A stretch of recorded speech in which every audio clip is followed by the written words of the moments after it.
कि अल्ट्रासाउंड चूँकि एक तरीके की जो अल्ट्रासाउंड रेज़ होती हैं उसमें, तो वो रेज़ बिल्कुल हार्मफुल नहीं होती, तो अल्ट्रासाउंड प्रेगनेंसी में करवाना बिल्कुल सेफ़ होता है।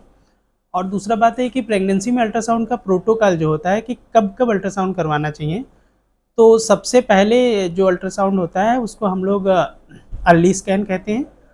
जो सबसे पहला स्कैन होता है वो actually localization and confirmation of pregnancy के लिए होता है।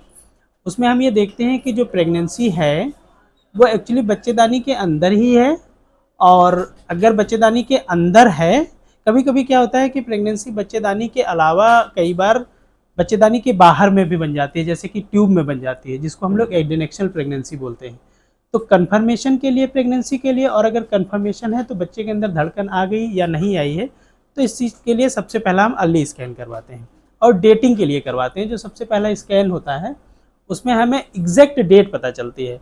तो कहने का मतलब ये है कि जो प्रेगनेंसी के बाद में जो डिलीवरी होगी, तो एग्जैक्टली डिलीवरी की जो सही डेट होती है वो सबसे पहले वाले अल्ट्रासाउंड में सबसे सही डेट लिखी होती है। जैसे जैसे हम अल्ट्रासाउंड बाद में कराते हैं तो कई बार क्या होता है कि डेट काफ़ी बढ़ती चली जाती है, बहुत वेरिएशंस आ जाता है।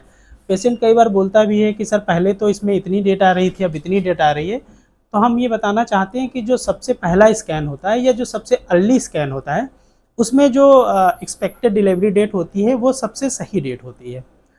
और दूसरा स्कैन जो अल्ट्रासाउंड कराना चाहिए वो NT-NB स्कैन बोलते हैं हम उसको, या एनामली स्कैन फर्स्ट भी बोलते हैं। वो आइडियली 11 से 13 हफ्ते पे होता है। उसमें हम ये देखते हैं कि बच्चा जो है पेट के अंदर, उसके बच्चे की नेज़ल बोन को हम देखते हैं और नुक्कल ट्रांसलूसेंसी देखते हैं। ये दोनों ऐसे मार्कर होते हैं, अगर नेज़ल बोन एब्सेंट है या नुक्कल ट्रांसलूसेंसी बढ़ी हुई है, तो उस केसेस में जो होने वाला बच्चा है, पैदा होने वाला, उसमें कई बार क्या होता है क्रोमोसोमल एनोमली हो सकती है। तो ऐसी स्थिति में अगर हम अर्ली डिटेक्शन कर लेते हैं तो फिर हमें आसान हो जाता है कि उस बच्चे का हमें रखना है या नहीं रखना है। उसके बाद जो एक अल्ट्रासाउंड होता है जो 18 से 22 हफ्ते के बीच में होता है, जिसको T5 स्कैन भी बोलते हैं। उसमें हम डिटेल फीटल स्टडी करते हैं, बच्चे के सारे अंग देखे जाते हैं, शरीर में जितने भी अंग होते हैं सब हम देखते हैं कि किसी भी अंग में कोई एनोमली तो नहीं होती है। उसके बाद में जो एक अल्ट्रासाउंड होता है जिसको हम लोग ग्रोथ स्कैन भी बोलते हैं, उसमें हम ग्रोथ मॉनिटरिंग करते हैं। आइडियली वो 28 से 32-34 हफ्ते के बीच में कराना चाहिए। उसमें हम ये देखते हैं कि जो फीटस है उसकी नॉर्मल ग्रोथ हो रही है कि नहीं हो रही है। कई बार क्या होता है कि ग्रोथ रिस्ट्रिक्शंस हो जाते हैं, कि मतलब नॉर्मल से कम ग्रोथ हो रही है। तो ग्रोथ मॉनिटरिंग के लिए हम जो अल्ट्रासाउंड कराते हैं 28 से 32-34 हफ्ते के बीच में कराते हैं, तो उसमें हम प्रॉपरली ग्रोथ देखते हैं, बच्चा प्रॉपर ग्रो कर रहा है या नहीं कर रहा है।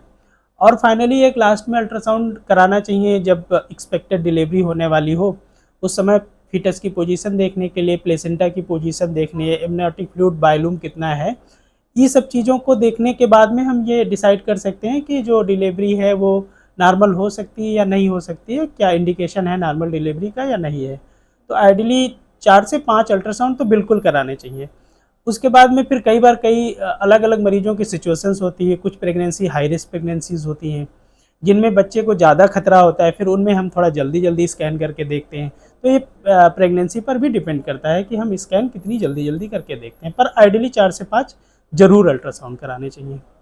दूसरी बात ये आ जाती है कि कई लोग ये बोलते हैं कि सर क्या CT स्कैन भी हम प्रेगनेंसी में करा सकते हैं, तो नहीं, हम CT स्कैन प्रेगनेंसी में नहीं करा सकते हैं, क्योंकि CT स्कैन की जो रेज होती हैं वो एक्सरेज होती हैं और एक्सरेज बच्चे के लिए हार्मफुल होती हैं, इसलिए CT स्कैन कंट्रा इंडिकेटेड होता है, नहीं कराना चाहिए प्रेगनेंसी में। पर अगर बहुत कोई ज़रूरत है तो MRI कराया जा सकता है, क्योंकि MRI की जो रेज हैं वो नुकसानदायक नहीं होती हैं।